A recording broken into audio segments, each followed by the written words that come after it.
Mga dudes, balik tayo sa ating walang katapusang cabinet journey, episode 6.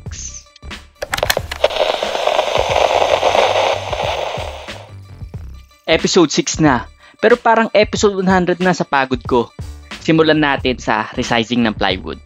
Dapat sakto ang sukat, walang estimate, bawal ang pwede na yan mentality. Kasi pag sumablay, di guba ulit, panibagong pagod, at syempre, sayang sa budget dahil sa mga trial and error.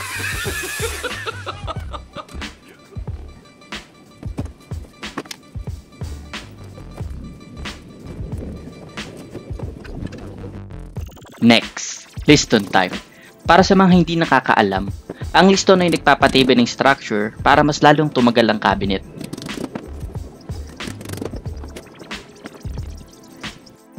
Then sanding. Alam nyo na to, bawal ang choppy. Dapat smooth. Parang love life. Mas masarap kung walang rough edges.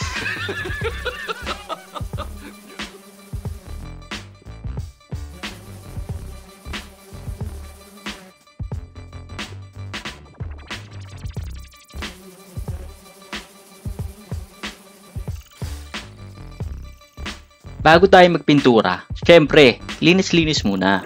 Bawal magpintura ng may alikabok unless gusto mong magkaroon ng sandpaper finish na free of charge.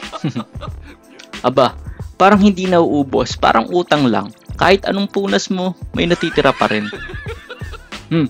Mukhang hindi lang plywood ang nalinis, pati baga ako may bonus alikabok.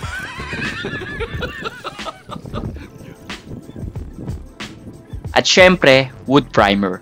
Ito yung step para maging mas kapit ang pintura. Parang relasyon lang din. Kailangan may solid foundation para hindi madaling mag-fade.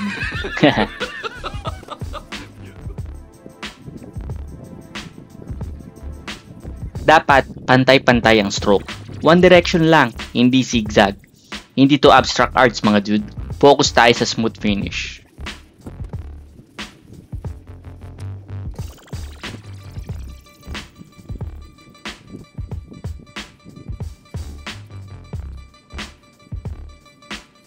At habang nagpipintura, na-realize ko, sana ganito rin kadali burahin ang mga bad decision ko sa buhay. Isang coat lang, fresh ulit.